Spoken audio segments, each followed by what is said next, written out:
আসসালামু আলাইকুম, আশা করি সকলে ভালো আছেন। আলহামদুলিল্লাহ আমিও ভালো আছি। আজকে চলে আসলাম হাঁটতে হাঁটতে, হাঁটি হাঁটি পাপা গাড়ি নিয়ে সবাই একসাথে ঘুরতে ঘুরতে ওয়াদি বিন খালেদ ওমানের সুন্দরতম সুন্দর জায়গার ভিতরে এক একটা জায়গার ভিতরে একটা জায়গা হলো ওয়াদি বিন খালেদ।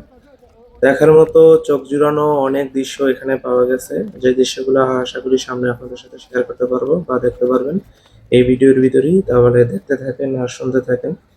চারদিকে পাহাড় আর পাহাড়, পাহাড়খানে ছোট ছোট বাড়ি আর বড় বড় লম্বা লম্বা দাঁড়িয়ে থাকে খেজুর গাছের মাঝখানে একদম ছোট ছোট মানুষগুলাকে দেখতে অসাধারণ লাগলো।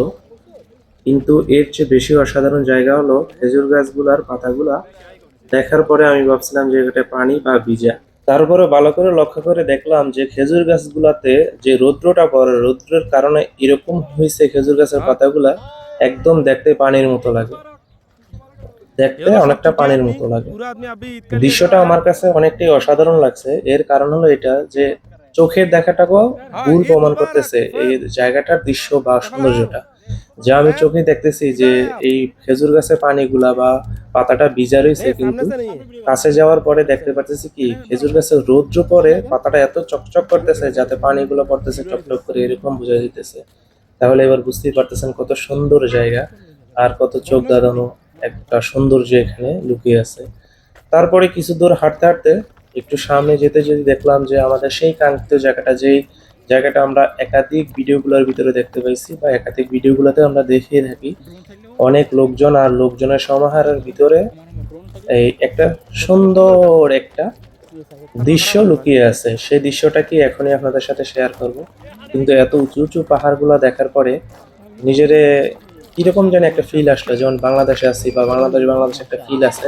অনেকেই খাগড়াছড়ি, বান্দরবন, এইখানে এই জায়গাগুলোতে যায় যেরকম আমরা ফিল পাইছি তার চেয়ে বেশি ফিল বা তার চেয়ে বেশি উপভোগ করতেছি এই জায়গাটা।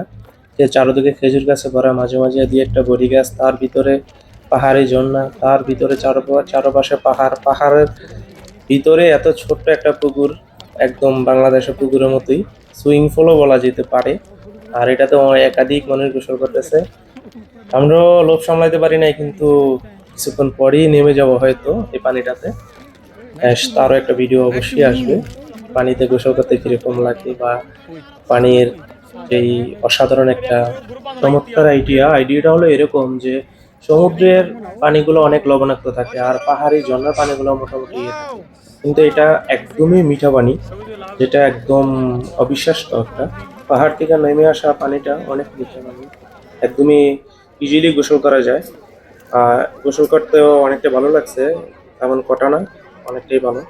ঠিক আছে, যদি কেউ আসেন অবশ্যই এখানে গোসল করবেন, গোসল করলে অবশ্যই ফিলটা অন্যরকম লাগবে। আর পানিটা অনেক ঠান্ডা ছিল, রোদ্র প্রচন্ড রোদ ছিল আর মোটামুটি ভালো গরম ছিল। এই গরমের মাঝখান দিয়েও পানিটা অনেক ঠান্ডা ছিল আর পানিটাতে গোসল করতে অনেক ভালো লাগছে। অবশ্য এত পাহাড়ের মাঝখানে এই পানিটা দেখা গোসল না করে যাওয়াটা কেমন না বিষয়টা, তাই অবশ্যই গোসল করতে হবে। এখানে আসলে যে যদি কেউ আসতে চান তাহলে অবশ্যই গোসল করার প্রস্তুতি নিয়ে তারপরে আসবেন।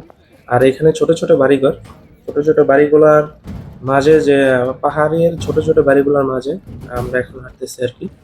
আর এখানে অনেকেই বন্ধু বান্ধব নিয়ে আসে, তো সবাই অনেক কিছু নিয়ে আসে রান্না করে খাওয়ার জন্য। আমরা নিয়ে আসলাম বিরিয়ানি। তো অনেক কথাবার্তা হয়ে গেল, তাহলে এই পর্যন্তই। আল্লাহ হাফেজ, নেক্সট অন্য কোনো ভিডিওতে কথা হবে। আল্লাহ হাফেজ।